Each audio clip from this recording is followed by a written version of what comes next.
बहुत हो गया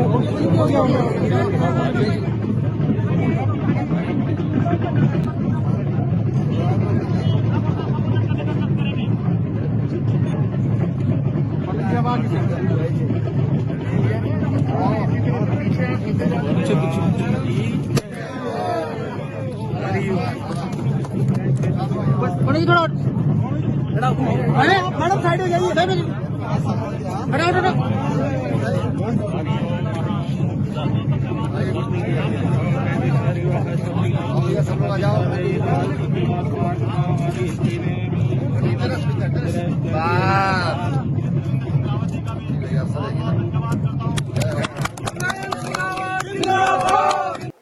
बोले भारत माता की।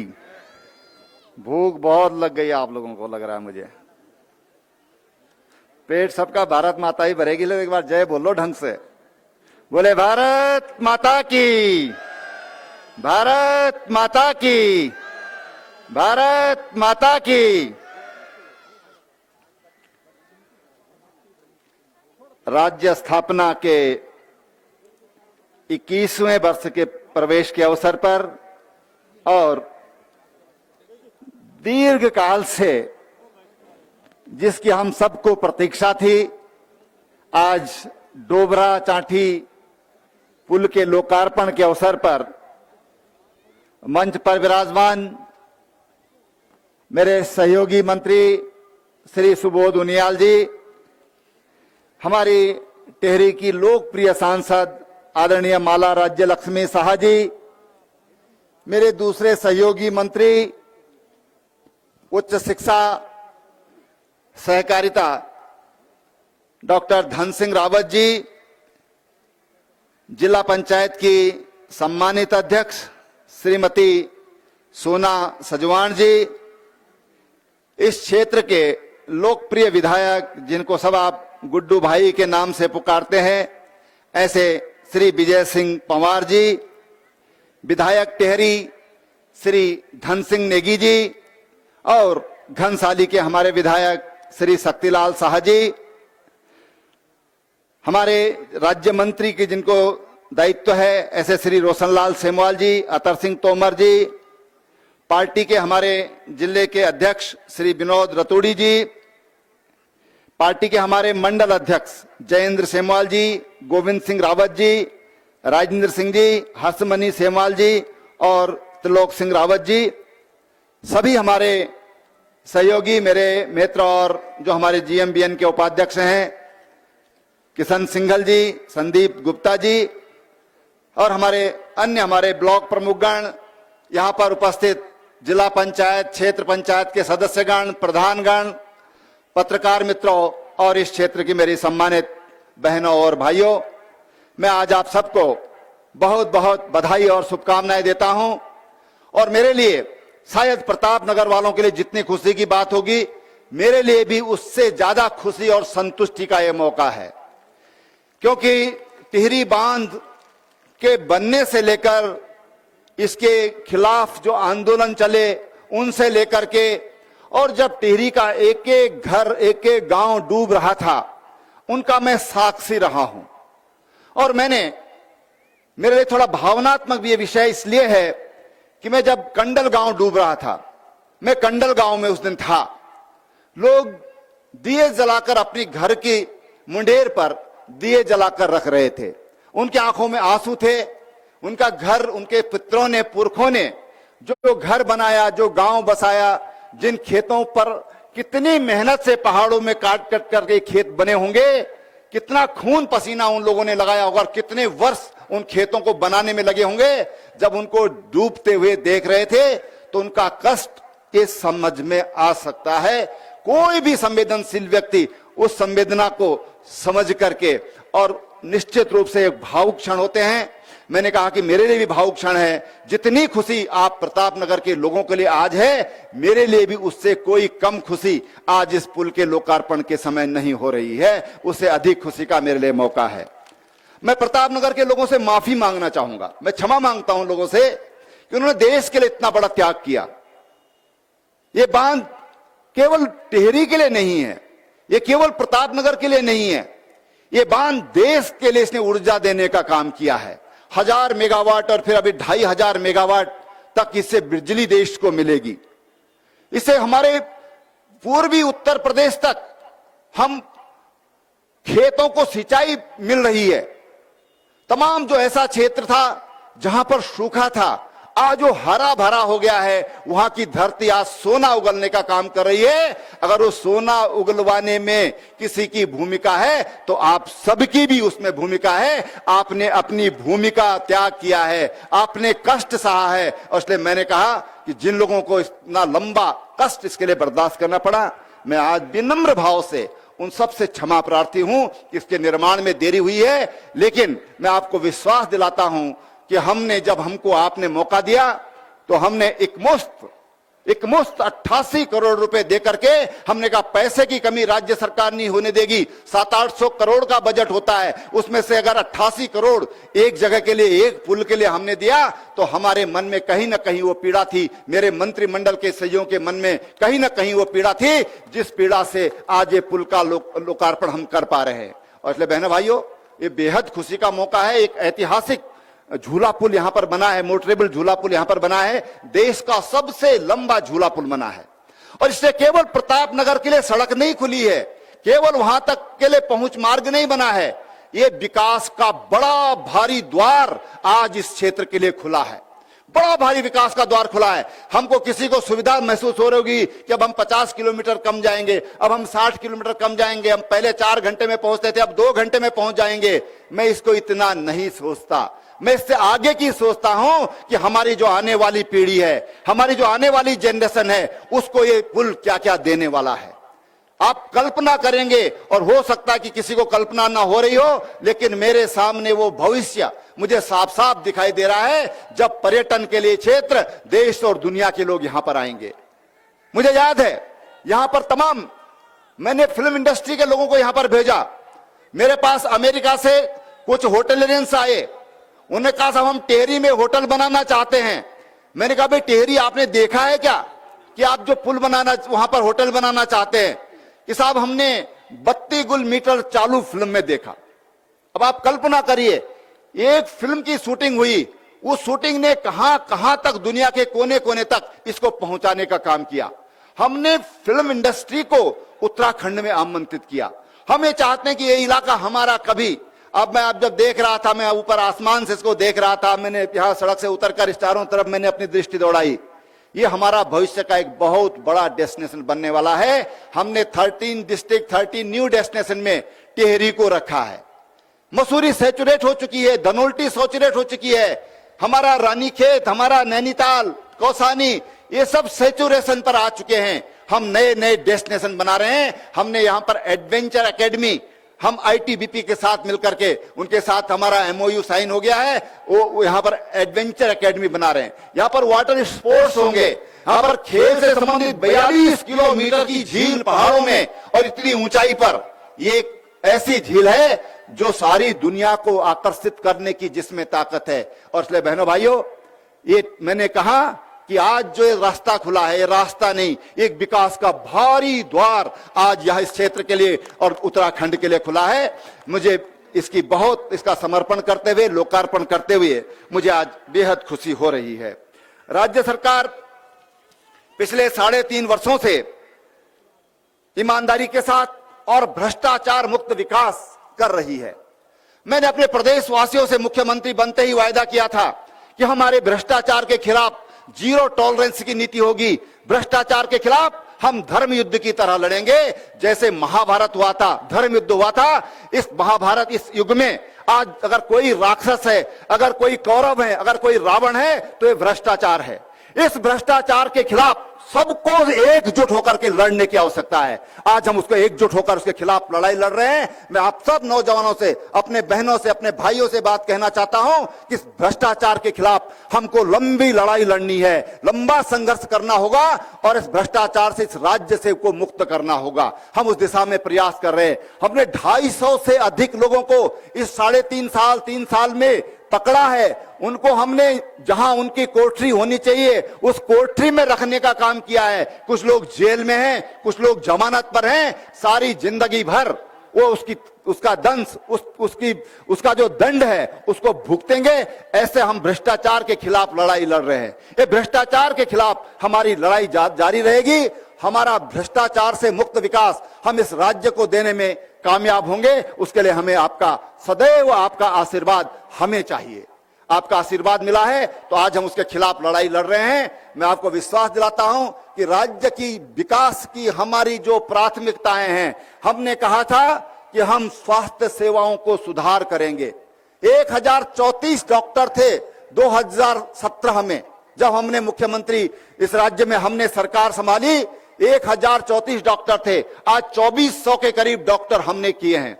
कहां 17 साल में 1000 के करीब, कहां आज हम 2,500 के करीब डॉक्टर्स आज हमारे राज्य में काम कर रहे हैं। वहीं 700 से अधिक डॉक्टरों की भर्ती की प्रक्रिया आजकल चल रही है। 1000 नर्सों की भर्ती की प्रक्रिया चल रही है। हमने अटल आयुष्मान उत्तराखंड योजना, इस राज्य में 40 लाख गोल्डन कार्ड बने हैं।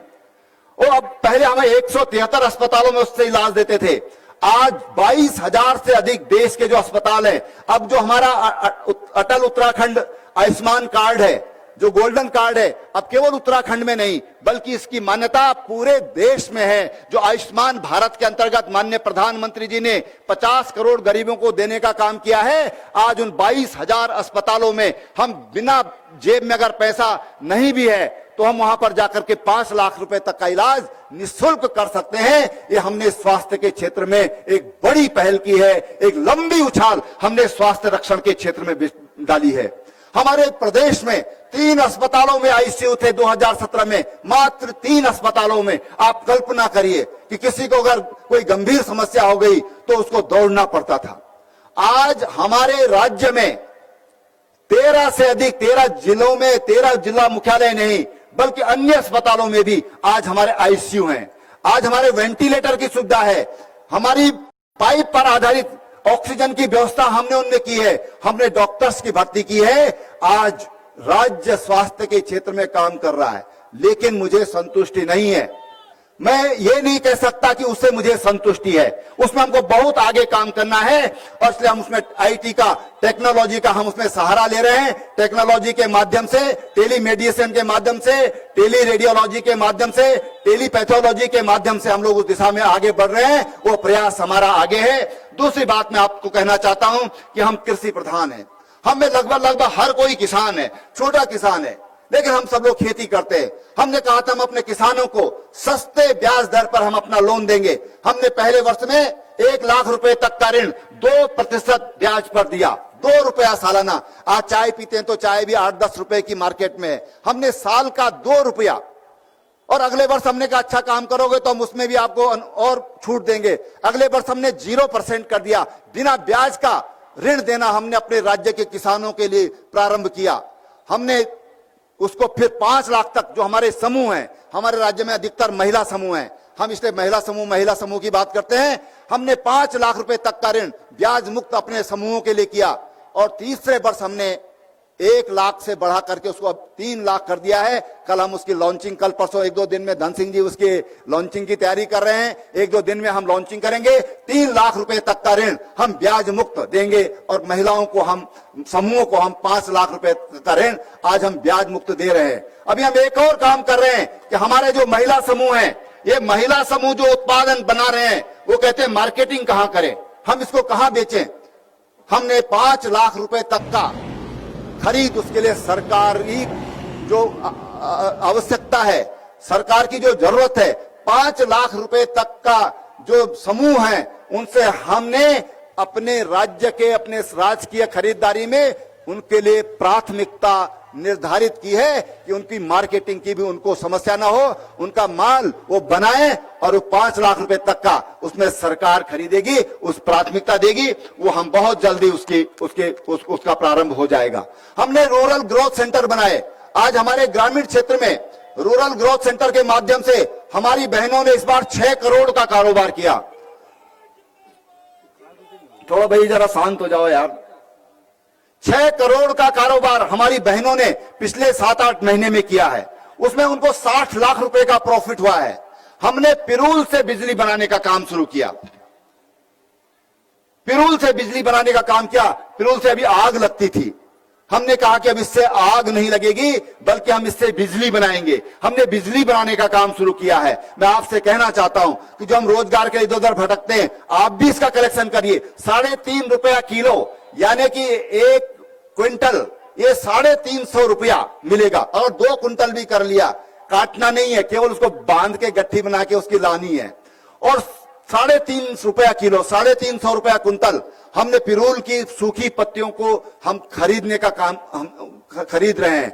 आप जो हमारे नौजवान हैं, वो अगर इस दिशा में आगे बढ़ते हैं तो इसमें रोजगार की असीम संभावना है। इतना चारों तरफ चीड़ की पेड़ बिखरे हुए हैं। 27% फॉरेस्ट, मेरे को एक अनुमान के तहत 27% एरिया ये चीड़ से आच्छादित है। आग लग रही, सर्दियों में भी जंगलों में आग लग रही है। समाचारों में हम पढ़ रहे हैं। हमारे कई बार हमारी मां बहनें आग में जलकर मर जाती हैं। जीव जंतु न जाने कितने मरते हैं, उसकी कोई हिसाब नहीं है। कितने जंगल हमारे, जो पौध नई पौध होती है, वो पौध ऐसे जल करके समाप्त हो जाती है। हमारे जंगल नष्ट हो जाते हैं। हम पिरूल से बिजली बना करके और अच्छी इनकम जनरेट कर सकते हैं। उत्तरकाशी में उसके कुछ प्रोजेक्ट लगे हैं, टिहरी में शायद अभी लगा नहीं लगा, मुझे ध्यान नहीं है। लेकिन दूसरा काम हमने सोलर स्वरोजगार योजना, ये मुख्यमंत्री सोलर स्वरोजगार की योजना के अंतर्गत 25 किलोवाट 20 किलोवाट के संयंत्र हम लगा सकते हैं। 25% की सब्सिडी है और 4.5 रुपए पर यूनिट ये बिजली हम उनसे खरीदेंगे। यानी कि उनको मार्केटिंग की कोई प्रॉब्लम नहीं है। सरकार वो जो बिजली पैदा करेंगे उसको सरकार खरीदेगी और 1 तारीख को उनके अकाउंट में वो पैसा स्वाभाविक रूप से अपने आप चला जाएगा। ये हमारे सौर स्वरोजगार योजना के अंतर्गत ये हमने रोजगार की व्यवस्था हमने की है। हमने जो जिला योजना है, जिला योजना में भी 40% जो बजट है वो हमने स्वरोजगार योजनाओं पर खर्च कर रहे हैं। आप उस स्वरोजगार की योजनाओं को अपना करके और आत्मनिर्भर बन सकते हैं। माननीय प्रधानमंत्री जी ने जो आत्मनिर्भर भारत का आह्वान किया है, उस आत्मनिर्भर भारत में हम भी सहयोगी हो सकते हैं, मैं भी सहयोगी हो सकता हूं। इस सोच के साथ आगे बढ़ने की आवश्यकता है। मुझे पूरा विश्वास है कि आप सरकार की जो योजनाएं हैं उनका लाभ उठाइए। अभी हमारी जिलाधिकारी महोदय मुझे बता रही थी कि हमारे पास जो 300 का टारगेट एमएसएमई में है, स्वरोजगार योजना में अलग है, सोलर स्वरोजगार योजना में अलग है, बाइक टैक्सी योजना में अलग है, वीर चंद सिंह गढ़वाली योजना के अंदर जो हमने 30% से 50% तक सब्सिडी मोटर व्हीकल खरीदने के लिए किया है, उसमें अलग है। ये तमाम ऐसी योजनाएं हैं, तमाम ऐसे काम हैं जो हम सोच सकते हैं और कर सकते हैं। उन कामों के लिए राज्य सरकार ने ये सारी आपके लिए व्यवस्थाएं की हैं, जिनमें 25% तक की सब्सिडी है। एक बात, 2 बात कहकर मैं अपनी बात समाप्त करूंगा कि हम कोविड महामारी के दौर से गुजर रहे हैं। लोग फूल माला पहनाना चाहते हैं, मैं देख रहा था, आ भी रहे थे, लेकिन अभी वक्त गया नहीं है, अभी बीमारी गई नहीं है। और ये न मुख्यमंत्री को पहचानती, न दरोगा जी को पहचानती, डंडे से भी नहीं डरती, ये किसी को नहीं पहचानती। ये देश के राष्ट्रपति उपराष्ट्रपति को भी, हमारे देश के उपराष्ट्रपति को कब्जे में ले लिया और अमेरिका के राष्ट्रपति को इसने अपने कब्जे में ले लिया। ये किसी को नहीं पहचानती, इसके लिए सब बराबर है, गरीब अमीर पहलवान कमजोर आदमी सब इसके लिए बराबर हैं। इस पर बहुत सावधान रहने की अभी जरूरत है। जरा सी लापरवाही हमको इस महामारी के चपेटे में ला सकती है। लगातार देश के प्रधानमंत्री, तमाम जो विशेषज्ञ हैं, वो लगातार कह रहे हैं भाई इससे बचिए, भाई इससे बचिए। हम भी बचने की कोशिश करते हैं, हम भी कहते हैं फूल मालाएं बंद करो भाई, बंद करो बंद करो। ये क्या है, ये एक दे दो बस बहुत है, क्योंकि हमारी कुछ ऐसी ट्रेडिशन, हमारी परंपरा कुछ ऐसी बन गई है, कोई जरूरत नहीं है। लेकिन मैं मां बहनों से कहना चाहता हूं कि हम इससे सावधान रहने की जरूरत है। अब सुनने में आ रहा है कि इसका टीका बना है, लेकिन वो कितना प्रभावशाली है, कितने दिन तक उसका असर रहेगा, अभी वो सुनिश्चित नहीं है। कोई कहता 3 महीने तक उसका असर रहेगा, कोई कहता है 6 महीने तक उसका असर रहेगा। हम तैयारी कर रहे हैं, हम तैयारी कर रहे हैं कि उसका वैक्सीन, हम लोग प्राथमिकताएं तय कर रहे हैं कि किन को पहले उस वैक्सीन को दिया जाना चाहिए। दुनिया में कुछ देशों ने, हमारे देश ने भी उसमें काफी प्रगति की है। संभावनाएं हैं कि हो सकता है जल्दी वो वैक्सीन हमारे बीच में आए, लेकिन वो वैक्सीन सबको एक साथ नहीं मिल सकता। 130 करोड़ की आबादी भारत देश की है। उत्तराखंड की 1 करोड़ 10 लाख से अधिक की आबादी है। 1 करोड़ 10 लाख लोगों को एक साथ कोई भी टीका नहीं दे सकता, ना कोई बना सकता है। और इसलिए हमको अभी बहुत सावधान रहने की